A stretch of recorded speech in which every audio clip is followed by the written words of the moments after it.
Start off with some sad news this morning. South Carolina native, the Honorable Reverend Jesse Lewis Jackson Sr. has passed away at the age of 84. His family announcing his death this morning.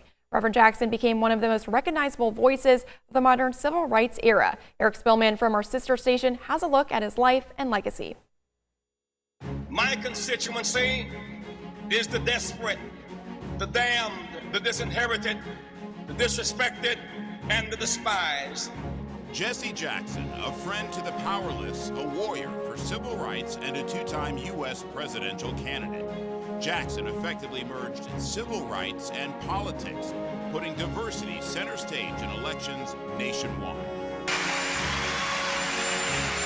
Jesse Jackson was born in 1941 to a teenage mother in segregated South Carolina. He went to college on a football scholarship and quickly got swept into the budding civil rights movement. In 1965, he marched with Dr. Martin Luther King Jr. in Selma, Alabama. That march sealed Jackson's destiny, and he joined the Southern Christian Leadership Conference, working closely with Dr. King. 3 years later, Jackson was at the Lorraine Hotel in Memphis, Tennessee, when King was assassinated. Shortly after that shooting, Jesse Jackson became ordained as a Baptist minister and started two civil rights groups in Chicago, one called Push, the other Rainbow. The groups eventually merged, and together they advocated for blacks, women, and the gay community. One of the first actions taken by the group was to boycott businesses that did not hire African Americans. Starting in the 1970s, Jesse Jackson took his call for justice around the world. Traveling internationally, he spoke out against apartheid in South Africa and even attempted to negotiate peace in the Middle East, to the chagrin of some U.S. officials who saw him as meddling.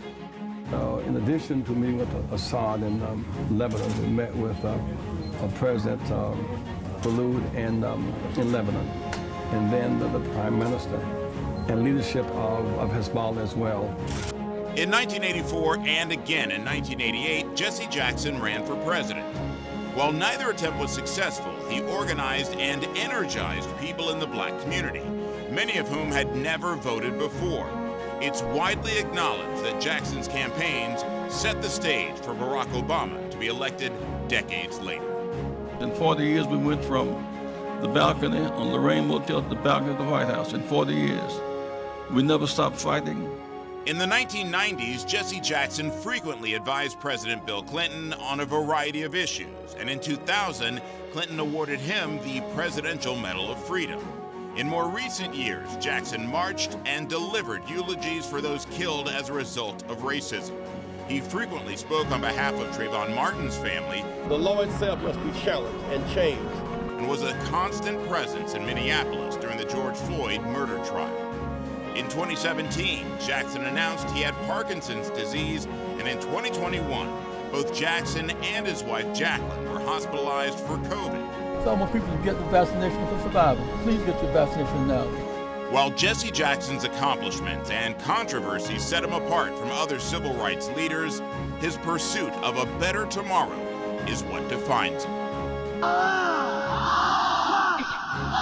Beautiful!